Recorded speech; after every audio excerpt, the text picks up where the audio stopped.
La Russie est devenue une puissance de déstabilisation mondiale.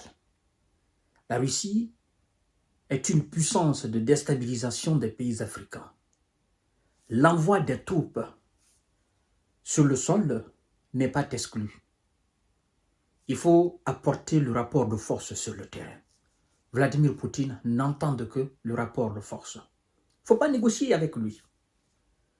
Vous vous souvenez de cela, de ces déclarations? Et vous vous souvenez de celui qui avait fait ces déclarations? C'était ce type-là. Monsieur Emmanuel Macron. Surtout à Bruxelles, à Berlin, il était très chaud. Parce qu'en ce moment, il était en grande difficulté dans l'AES. Il avait perdu le Mali, perdu le Burkina, et il était sur le point de perdre le Niger. Son ambassadeur, Sylvain Ité, était cloîtré entre les quatre murs de l'ambassade et refusait de coopérer avec les autorités, les nouvelles autorités de ce pays, qui venaient tout fraîchement de débarquer le préfet qui était à la tête de ce pays, M. Bazoum, et qui a retrouvé par après sa souveraineté. Donc, toutes ces déclarations ont été faites par M. Emmanuel Macron, et la déclaration qui avait marqué le monde, c'était quand il avait dit que l'envoi des troupes françaises au sol n'était pas exclu. Je vous fais ce rappel parce qu'aujourd'hui, c'est un autre discours. Ça fait quand même 3 ans qu'on est sur ce dossier-là. Les déclarations, ça reste dans nos têtes. Nos têtes sont devenues comme les disques durs de l'ordinateur, plus même performants. Parce que quand on touche un responsable, ces déclarations nous viennent comme ça, tout naturellement en fait. Et donc, Emmanuel Macron répond tout simplement que la France ne s'apprête pas à envoyer des troupes françaises sur le sol ukrainien. Nous autres, on se dit, qu'est-ce qui s'est passé entre-temps? On est en pleine nuit de 0 heures. Vous avez fait la déclaration à 20 heures. Nous sommes là à 0 heures. Il n'est même pas 6 heures encore. Vous avez changé de version. Bon, c'est une métaphore. Je veux dire, il n'y a pas encore 2 ans de cela, il faisait cette déclaration. Au début même de l'année 2024, il a fait la déclaration. Il a continué sur cet élan. Et après, les Russes ont eu des répliques là-dessus. Il n'a pas fléchi. Il continuait toujours. Mais au jour d'aujourd'hui, Macron a fait une contre-déclaration. Il se contredit tout seul, sans que la Russie ne l'attaque. On se dit, qu'est-ce qui s'est passé? En fait, ce qui s'est passé, le mec a voulu s'attaquer à plus fort que lui, 10 000 fois. Il a voulu effrayer l'enfant qui a été bercé par la foudre. Et étant donné que lui, il n'est qu'un lionceau, son grognement ne peut pas, ou son petit rugissement ne peut pas effrayer ce dernier. Parce que lui, il a été bercé par la foudre. Vous voyez le son de la foudre, le bruit que ça fait. Et donc, Vladimir Poutine a été bercé par ce son-là. Or, M. Macron, c'est un lionceau qui fait des petits rugissements. Donc, est-ce que Poutine, il a une chance d'effrayer Poutine? Je dis non. La France ne s'apprête pas à envoyer des troupes au sol belligérantes, assure Emmanuel Macron. Interrogé sur l'envoi des troupes en Ukraine, Emmanuel Macron répond: la France ne s'apprête pas à envoyer des troupes au sol belligérantes dans un conflit sur le front. Il suggère, en revanche, de réarmer et rééquiper les Ukrainiens. Ensuite, envoyer des experts, voire des troupes en termes limités, hors de toute zone de conflit, pour conforter les Ukrainiens et signer une solidarité.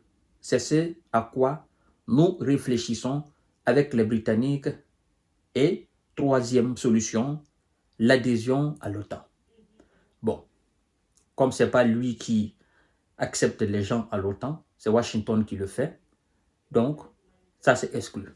Et quand il dit, c'est ce à quoi nous réfléchissons, nous et les Britanniques, je crois qu'il n'a pas encore compris. Ou il a compris, mais il fait exprès. Les Britanniques ont les mêmes positions que les Américains. Ces deux sont indissociables. Les Britanniques font semblant d'être avec les Européens. En fait, c'est un coup de hasard que les Britanniques je dirais oui, je peux dire ça aujourd'hui, hein, parce que l'Amérique a été envahie quand même par ces Britanniques, machin, et les conquistadors espagnols. Mais si on peut le dire ainsi, en fait, si aujourd'hui on devrait changer, on avait le pouvoir de changer la géographie d'un pays, moi je pense qu'on aurait pu envoyer, on aurait pu couper la Grande-Bretagne et l'envoyer aux États-Unis, le coller et en faire un État des États-Unis d'Amérique. Parce que les Britanniques sont quittés, ont abandonné l'Union européenne parce que ça a été suggéré par les Américains. Donc toute la politique des Britanniques, c'est les Américains.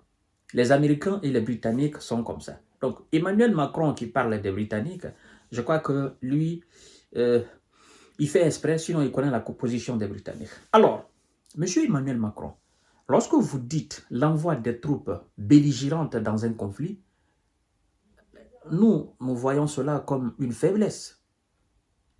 Évidemment, c'est une faiblesse. L'armée française, c'est une armée, c'est l'une des armées les plus puissantes de ce monde-là.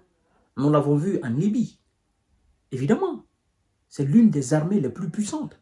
Nous l'avons vu au Mali, nous l'avons vu au Burkina, nous l'avons vu au Niger, nous l'avons vu au Tchad, nous l'avons vu en Côte d'Ivoire. C'est une armée, c'est l'une des armées les plus puissantes de ce monde-là.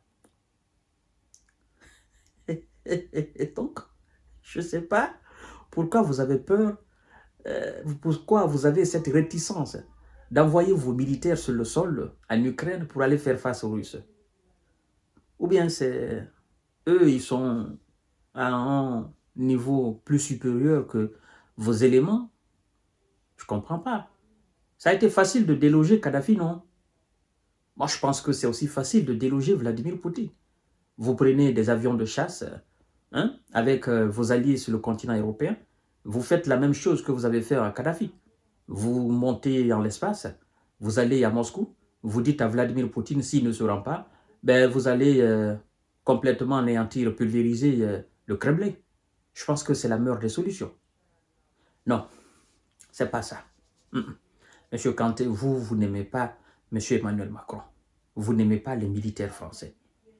L'armée française n'est forte que quand il s'agit des États africains, des États du Moyen-Orient ou du Proche-Orient, voilà, qui ont moins, c'est-à-dire qui ont une qualité de défense, voilà, moins forte, quoi. Donc, face à ces éléments, ils sont très très forts. Mais ce qui se passe en Russie, ça dépasse en intensité ce qui s'est passé en Deuxième Guerre mondiale. Donc, on ne peut pas dire que l'armée française ira là-bas. En fait, ce n'est même pas l'armée française, M. Kanté. M. Kanté, sachez tout simplement que l'armée de l'OTAN, qui a plus d'1 million et quelques éléments, cette armée n'est pas prête à faire face à l'armée de la Russie elle seule. Et donc, si la coalition occidentale a peur de faire face aux militaires russes sur le territoire ukrainien, pourquoi voulez-vous envoyer l'armée française? Non, je le dis parce que le chef d'État français, le tout-puissant président français Emmanuel Macron, était prêt à le faire. Bon, je ne sais pas maintenant pourquoi il recule. En fait, il recule parce que c'est la position idéale. Il change de discours parce que M.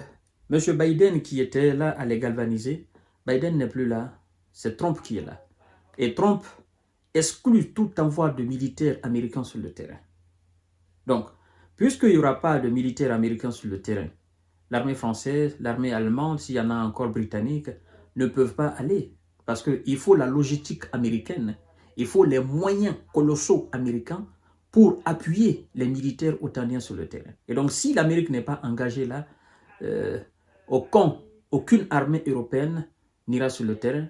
Et c'est pourquoi Volodymyr Zelensky lui-même va plus loin pour dire, si l'Amérique n'est pas dans la garantie de sécurité, ben, l'Europe est faible et l'Europe ne peut pas assumer cette responsabilité-là. Je vous reviens tout à l'heure, Macron a changé de discours, alors C'est un discours de faiblard qui vient de te dire devant le